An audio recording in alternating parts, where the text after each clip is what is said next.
This is Fido Friendly Travel Talk.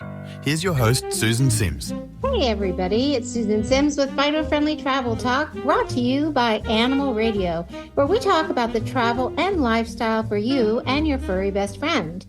My guest is Christine Dorchak. She's one of the founders of greyhound protection group GREY2K USA Worldwide, and she has joined me today to talk about saving greyhounds and to discuss her new book, Brooklyn Goes Home, The Rise and Fall of American Greyhound Racing. Hi, Christine, and welcome to the show. Thank you so much for having me on, Susan. What an honor. Oh, it's my pleasure after all these years getting to be able to talk to you about all the wonderful things you do for our animal friends. So my first question is, what led you to form GREY2K USA Worldwide? Well, the inspiration for our organization came in 1992 when I was struck by a speeding train in Boston. I was on a walk with my dog, Kelsey, and she pulled us from the direct path of the oncoming train and saved our lives. However, we both suffered terrible injuries, and it took a long time to recover. And when I came out of my coma, I realized that my dog had saved my life and that I had a debt to pay. So I promised that if I should ever walk and talk and care for myself again, I would do something. I would spend my life helping dogs. And I didn't know how that would come to be. I left that open.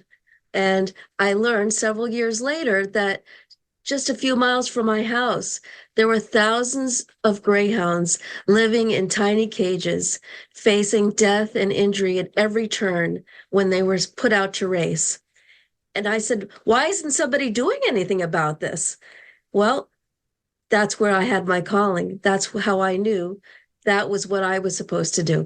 So I helped form GREY2K USA Worldwide with a number of other wonderful volunteers, including my partner, Carrie Teal, in the year 2001. That's amazing. And I think sometimes the universe provides and we just have to be patient. So walk us through the steps. Once you identify the abuse our animal companions suffer at the various racetracks, once you have this information, what is your next step? Well, everybody knows there's something wrong with dog racing. They may not exactly know what the problems are, but obviously dog racing has kind of a shady reputation and well-deserved. It's actually a business that was formed when mobsters joined together with dog breeders and launched a business based on the exploitation of greyhounds. And this is during the Great Depression, when there weren't that many forms of gambling available. So this was a bold new invention. Unfortunately, what couldn't be known was the way the greyhounds would suffer and die as a result. So what we need to do as advocates is show the public what exactly is wrong and what should be done about it. Ask them to help with the solution. So the key to that is letting the greyhounds speak for themselves. One thing we learned early on was that there were a lot of lawyers working for those criminal dog track owners. So we realized that they had a lot of lawyers. And then when we got sued for $10 million for defaming one of them, red alert, we knew we needed a lawyer, but we couldn't afford one. So I decided to become a lawyer. So I went to law school at night for 4 years while working full-time at GREY2K to try and end dog racing. And what I came to understand was that we needed evidence to build our case. So I wrote legislation to force dog tracks to report on greyhound injuries and deaths to the public for the very first time. And this was a real game changer, because once the track owners had to admit how many greyhounds were suffering and dying each and every day, the public was outraged, and we knew this was the path forward for the greyhounds. And that's the evidence that we used as we went state by state to end dog racing. So when we started, there were about 50 dog tracks in 19 states. And today we have just 2 dog tracks in one state, and that's the state of West Virginia. That is amazing. If anyone, could imagine what these sweet spirits have to endure. And then for you to take it upon yourself to go back and go to school and learn what you needed to learn and find out what you could do to help. So after the track closes, how do you help rescue the dogs? Well, that's where our Second Chance for Greyhounds fund comes in.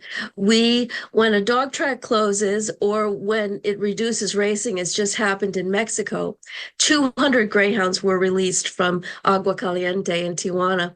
We help sponsor those dogs to safety with waiting adoption groups. One of the biggest challenges we faced was in 2018, we closed the only legal dog track in China, the Canodrome.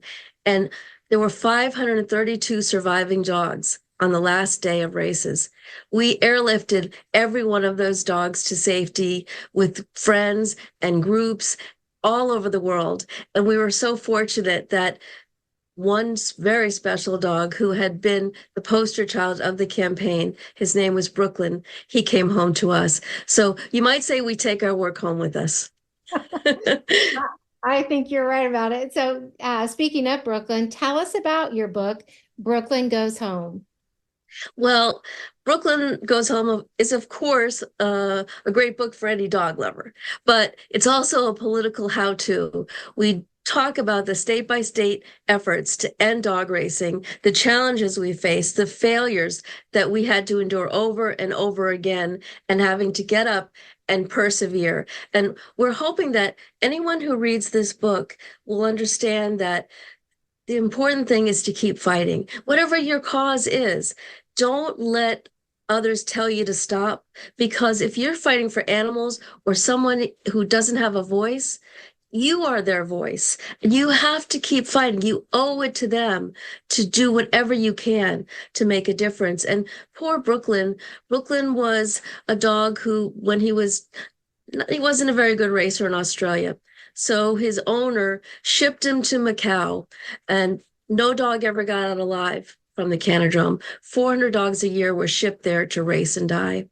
And once we learned about that track, we said, we're shutting that place down. It took us several years, 8 years, in fact, but Brooklyn survived. We took a picture of him, our board member did, in 2011 when she visited the track. He became the poster child for the campaign, and we were able to rescue him from the barren concrete cell where he had lived for 8 years. And that's the story of GREY2K. We are identifying a problem. We're saving the dogs that we can when the tracks close. Unfortunately, many die. 11,000 greyhound injuries have been reported in West Virginia just over the last several years. And a broken-legged dog, that's a dead dog. Those dogs are worthless to this industry. They're not going to spend money rehabbing dogs. They need to move on and get a new dog. So this horrible cycle of cruelty is what we're working to stop. And the fact that Brooklyn survived, he came home to us. He spent 3 glorious years with us. He inspired not only us, but he inspired people around the world to join with us to end dog racing in every country where it exists. And unfortunately, it does exist in 7 countries. And we in the United States invented dog racing. So we feel a special obligation to help end dog racing in Australia, in the United Kingdom, Mexico, wherever it exists. And we tell that story through the life of Brooklyn. Well, keep up the great work. And for our listeners, what is the best place for them to learn and help your growing international efforts to save our greyhounds? Well, easy. Just go to our homepage, grey2kusa.org.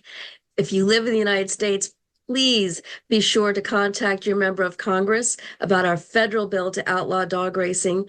And anybody who wants to end dog racing should help with this bill. Make a donation, please, because we need help to really push forward and make this the law of the land in the United States and set the dominoes falling so that once the U.S. ends dog racing, Scotland, Wales, all the states in Australia will follow and adopt this new idea that greyhounds deserve to be protected. They're not racing machines. They're beloved dogs that deserve to be protected, just like any other dog. That's amazing, and you're amazing. So thanks so much for taking the time to talk with me today. Thank you, Susan. It's been such an honor. That's it for Fido Friendly Travel Talk. You have been listening to Christine Dorchak, co-founder of GREY2K USA.